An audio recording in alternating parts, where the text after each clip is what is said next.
Hey everyone, Janota here. One of my favorite childhood franchises has and will always be Pac-Man.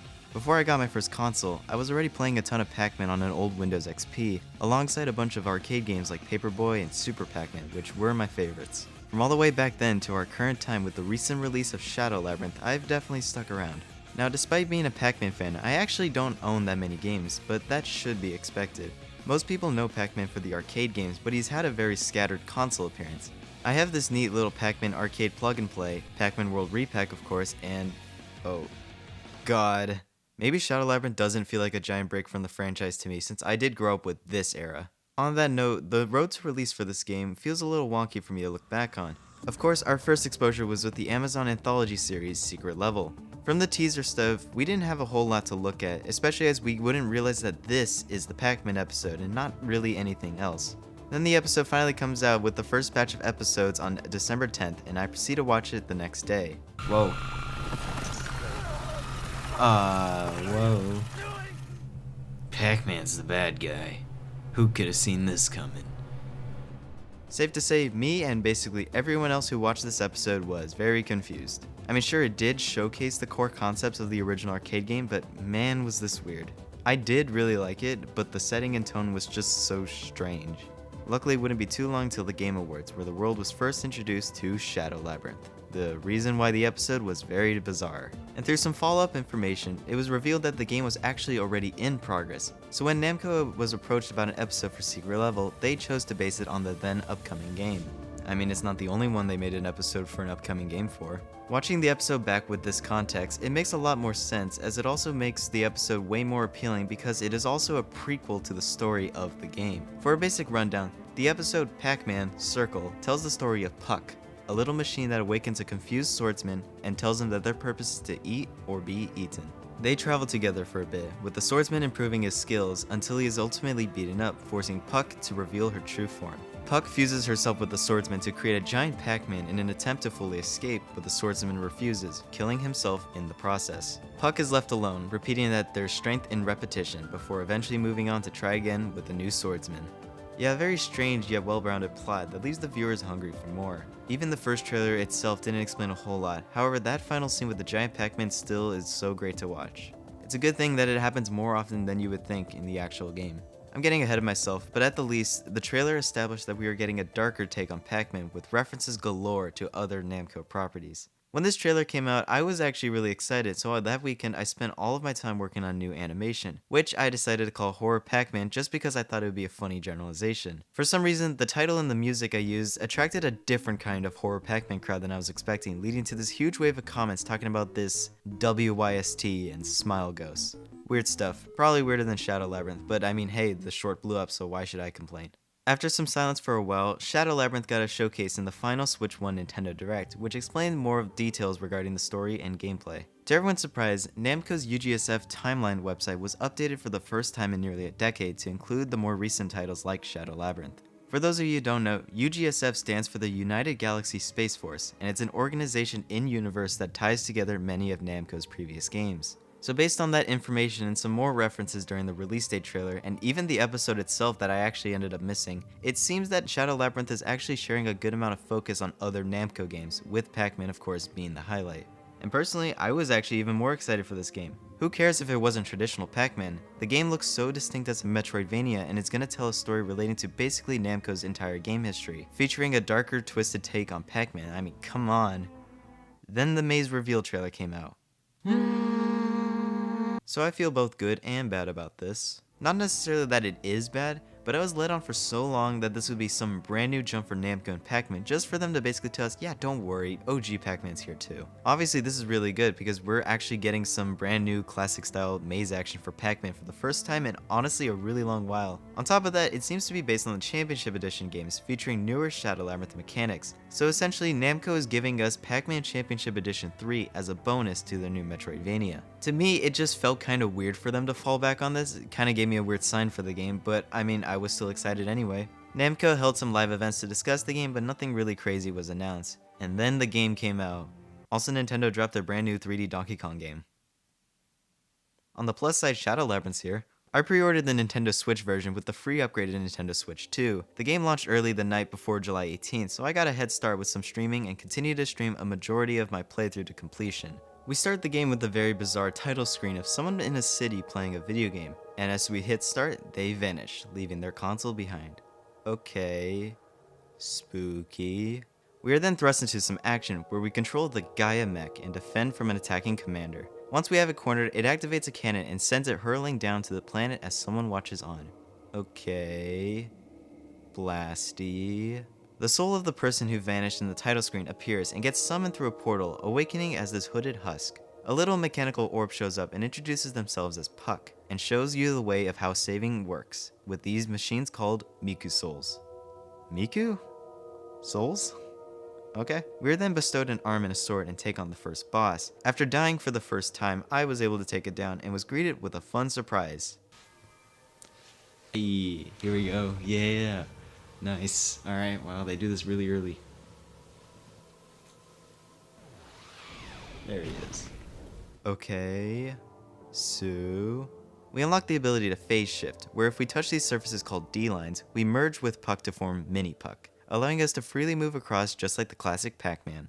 On top of this, we can even jump for extra movement and spin attack out of it to take down enemies blocking our path. Okay. Yum yum.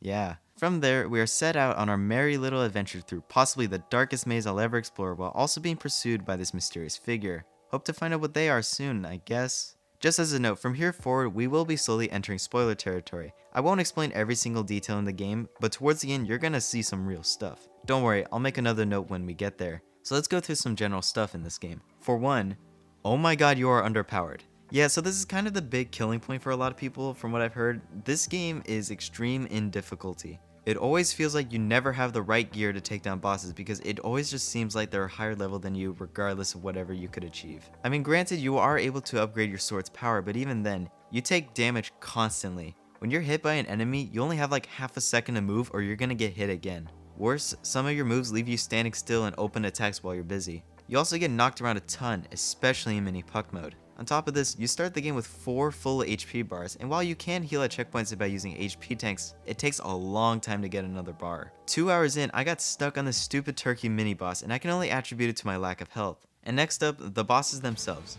Like I already said, they're very difficult, but most of the fights lead to something that are worth it. Every time I died, I just quoted Puck with their strength and repetition and moved along. Every time you defeat a boss, Puck will merge with the swordsman to form a giant Pac-Man mouth and devour them whole. Upon doing so, you unlock a new ability, such as the aforementioned mini Puck mode. A lot of these are honestly really helpful for progression, such as being able to grapple onto certain points with your arm. The biggest one you unlock early on is Gaia. When fully charged, you can activate Gaia from the swordsman and bring some real power to anything that stands in your way. And plus, you won't take any damage, it only decreases how much time you have left before reverting. Even Gaia has some upgrades of their own. So overall, there's just a very neat progression system by fighting bosses. That turkey boss does not stand a chance when you come back with some upgrades. So nice stuff. Blunder? My biggest surprise after the maze reveal fiasco is that I actually really enjoyed the mazes. You're not able to start doing these until a good portion of the game is past you, but it was honestly a good build up as it got you to hone in your movement as Mini Puck. Also, hey, glitchy? Wait, no, actually, is that glitchy? Because oh my god, if so, that's amazing. My first true maze section was the Labyrinth of the Great Tree, and I was so excited when I realized that the music was Pac-Rainbow from Championship Edition Deluxe. Also, as a quick note, there was a free pre-order DLC, which is now paid, that swaps the Mini Puck sounds for the classic arcade versions instead of using the Championship Edition versions, as well as adding the start and bonus themes to each maze, so some nice little content there if you're able to pick it up. And honestly, the maze level designs are actually really good because they're easy to figure out, but they take a lot of time to master because these requirements to fully complete them are brutal. Personally, the strategy I came up with is just to focus on getting as many ghosts as possible if you're in a section with a lot to eat. Otherwise, move on because getting the bonus fruits at the end can get really annoying. In general, just try not to skip these, they are really worth it and offer some collectibles that can actually help you later on in the game. Even though they're just mazes again, they actually have a lot of new mechanics such as pushing blocks and of course, jumping, that I feel would be perfect if Namco were to finally make Pac-Man Championship Edition 3 while featuring more gimmicks like these. On top of this, movement in general is just kind of crazy. While you do start off with a simple jump and dodge roll, some of these bosses give you more movement abilities, such as an in-air dodge which comes really in handy in fights, as well as a double jump, which adds so much more mobility that I can only imagine feeling so limiting without. My only gripe with this is that it takes a really long time to get these, so for a good chunk of time you'll just be slowly navigating your way through the labyrinth, coming across dead ends you can't access until you have more abilities. However, that is what makes this game a Metroidvania after all. Yeah, so this was my first true playthrough of a Metroidvania, and I think it was a good introduction for me into the genre. It's very easy to get lost in, like a maze, but like I said, coming back later with all of your abilities to fully complete every area is very satisfying. To get a gold medal, you have to explore basically every nook and cranny possible, collecting every item you can, as well as defeating and consuming specific enemies. The other gripe with this is that it's very hard to keep track of the stuff you might be missing. For example, I had some areas without medals for so long because I couldn't find this one jewel fly that you have to consume in order to clear. Granted, you are given a good supply of map markers to place, but I never use them, so I guess that's on me. Speaking of consuming a jewel fly, once you unlock Gaia, you also gain the permanent ability to deploy a temporary version of Gaia to devour any enemies you defeat to gain some materials that you can spend later on. The most common thing you're going to buy in this game is a wide variety of perks, which you can't swap out for at any Miku Soul. A ton of these are actually really helpful, such as this one that gives you more materials when you consume enemies, which honestly makes the grind for them a whole lot less painless, as well as one that adds an attack to your mid-air dodge. There's also a variety of ESP abilities that you'll come across throughout the game, all running on a shared regenerating meter. Honestly, I didn't use any of these other than adding a 4th stronger slash to your sword attacks. There is this one where you have to throw what is basically a bomb, and it is actually required to progress later on. However, here's a situation where I actually used an ability to cheat some platforming. In this area, when you touch the D-line, you're forced into enter mini puck mode, and it's very hard to jump into very specific areas. So there's no way to actually turn off the D-line so you can just walk normally. So instead, I used this ESP ability that launched puck away from me, which allowed me to just walk on the D-line as the swordsman, and then I jumped into this alcove here. Just a lot of small things like that to figure out in this game, but they're very satisfying once completed. Golvis? Now that I've gotten a good majority of the gameplay elements out of the way, let's talk about some other aspects of the game. The atmosphere in this game is strong. Every area is fully detailed and feels like living environments. While the music is a little muted, it's there, and I mean, wait, sorry, I meant funky. The music itself isn't too crazy. There's some nice background tracks for the labyrinth itself, but there's nothing that really stands out. All of the maze music is pulled straight from the original Championship Edition, but I was kinda hoping for some remixes. However, the boss music is actually really great. Hearing the trailer themes in-game was also really nice, my favorite being the first one, which was using a ton of promotional material. I also really like all of the designs, whether there's some cool boss ideas or even a species such as the race of Bosconians we see throughout the game. Also, just the reinvention of some classic Namco IP here. Dig Dug's Puka and Fygar are here and act exactly as they do in the original game with a new look to them. Some of the aliens from Galaga show up too, classic sound effects and all. Then there's Xevious. Creepy? Okay, so it's finally time to fully cover the story. And while I'll be honest, I'm not the most knowledgeable on it, I'll try my best to fill in the gaps that the game leaves open. Once again, spoilers obviously, but I'm also going to touch upon the secret level episode, so take that as you will. Here we go. 3, 2, 1, Betray Us. The game takes place in Bandai Namco's UGSF timeline, consisting of many of their arcade games by giving them some retroactive lore. Shadow Labyrinth is different in this regard, as it's one of the few games that was made after the lore was set up, so the game often references events that act as backstories to the other games. The game is very upfront about this, and we're even given some extra logs for some more context. The main antagonist, as we come to find out, is called Gamp, an enemy to the United Galaxy Space Force, as well as an important character from Xevious. A character named Tebe? I'm gonna go with Thebe because that's what I called her during the streams. Thebe is motivated by her sister Aegina, so she leads the Operation Cheyenne to defeat Gamp using her own Gaia, but is shut down and she lost, stranding her on the planet Xevious. After 90 years, she discovered a new Gaia called Panzer, but she couldn't reach it due to the 4G hosts stopping her, obviously based on the ghost from Pac-Man. She decides that she needs help, so she starts to use a dimension warp to summon someone to help her. However, every time she does this, she needs to sacrifice part of her body to form a vessel for the soul to take form in. She attempts this 6 times, resulting in a cherry, strawberry, orange, apple, melon, and Galaga, all of which ended in failure. Thebe slowly starts losing herself, physically and mentally, especially since the Galaga actually tried to attack her. She has to reform her body and ends up taking a form similar to a PAC robot who looks very similar to Pac-Man. Eventually, her 7th summon leads to a humanoid that can actually communicate, and we of course know him as Swordsman number 7. Now that we've reached the events of the episode, the Shadow Labyrinth logs actually reveal that Puck's goal during it was to reach the Panzer Gaia to ultimately restore the Cheyenne Gaia as well. However, when Puck gives the swordsman a very minor upgrade, he starts to rebel and pulls Puck out of his chest, killing himself in the process. It's honestly really cool learning what Puck's point of view was during all this thanks to the logs. What's not so cool is that Puck is losing her sanity and identity. The episode ends with her summoning what should be swordsman number 8. However, she ends up actually being chased away by the G-hosts, so she has to abandon the body and take refuge in the remote prison. There, she repurposed some UGSF equipment to attempt a final summoning.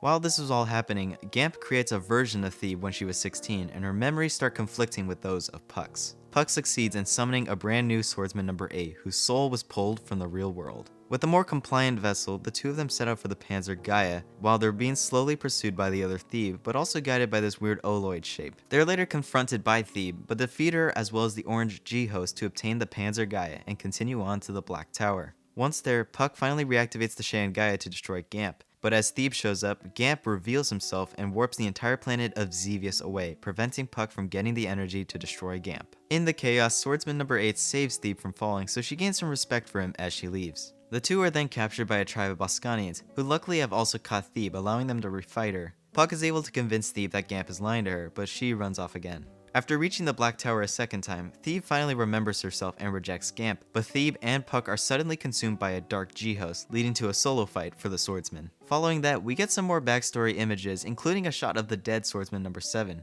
Cool stuff, honestly. Gamp tries to control Puck by calling her a substitute for her sister Aegina, but luckily the swordsman is able to pull her back. Fully resolved between each other, Thebe agrees and allows Puck to devour her and recover her true self and finally activate the Gaia. Now joined by the Oloid, they breach deeper into the planet to confront Gamp and his minions, the G-hosts, also known as Braxas. After defeating the 4 Braxas, the Oloid reveals itself as the one who gave them the sword and set them in the right direction. From there, they finally enter the last chamber to confront the giant supercomputer that is Gamp. He sends out some quick mini-bosses to defeat, however, when Puck devours them, it corrupts her and takes the form of an infected Gaia.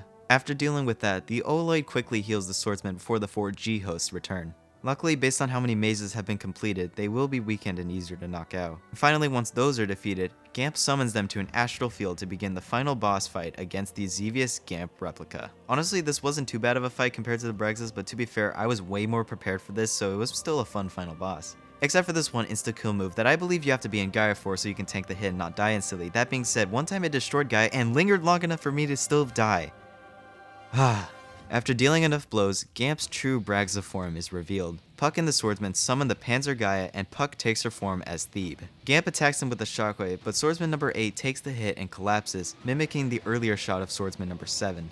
While all hope is lost, the Oloid returns once more and reveals her true form as Aegina to hold off Gamp while Thebe tries to wake up the swordsman. He finally reawakens and launches his sword at Gamp, weakening him again. Thebe activates Gaia's self-destruct sequence and with the help of Aegina and the swordsman, confirms his authority. Thebe and Aegina shout the code, "We are Galaxians, mission destroy all enemies," which was an amazing callback all the way to Galaxian's title screen.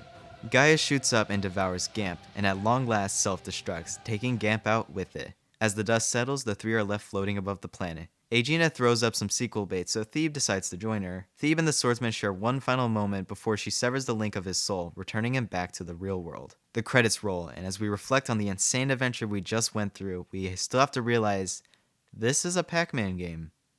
Spectre. With that, Shadow Labyrinth is all wrapped up, and the swordsman did not make it back. No, wait, what? What happened to his soul? No, Namco, please, I need to know. Swordsman number 8 was unironically my favorite character in this game because he didn't say a damn thing. He just went along with everything. Alright, well, that was a story. Alright. This segment about the plot went on for way longer than I was expecting. It's just because as I kept writing, the story started to feel more deeper. I knew I just had to keep going until the end. So let's finish things off with some final key aspect of this game. Pac-Man. Clyde. Shadow Labyrinth is the first and currently only entry in the Pac-Man franchise to not have the word Pac in it. As I was saying earlier, I was really excited for a new kind of game in the franchise with some light elements of classic Pac-Man. Then of course they lean into it heavily with the mazes and G-hosts. Despite its major departure from the franchise, this still very much is Pac-Man, and honestly that boosts it a lot higher than I thought it would be. Please make Championship 3 using Shadow Labyrinth's engine. Namco, please, come on. One final thing to note about this game is that it's rated T. The thing is, it's not all that gory. Well, at least I thought it was. There actually is a ton of blood that appears, and somehow I just never noticed that with all the sword slashing effects. Puck devouring enemies isn't all that creepy either. Maybe the impact of the first trailer is finally worn off. I can tell you for a fact that this one front-facing shot does not appear at all in the game, neither do these intro shots, which is a bit of a shame. But I mean, yeah, the game doesn't feel all that scary anymore, and honestly, neither does the episode. I think it kind of hurts now knowing that this might be a one-time thing, because we already have Pac-Man World 2 repack on the way, and so far Puck's only representation has been just in Tekken 8, that's it. Honestly, it's kind of crazy how it lost all its effect on me, but I'm still glad that I greatly enjoyed the game for everything else it was able to pull off. From the madness of mazes, to the depths of the depths, and to the labyrinth that awaits, Shadow Labyrinth is able to shine through the darkness. With all this said and done, I've come up with a new proposal for the next phase of Pac-Man. Pac-Man Generations, hear me out. We got Classic Pac-Man, Pac-Man Platformer version, Ghostly Adventures version, and finally Puck version. Come on, it would be so awesome.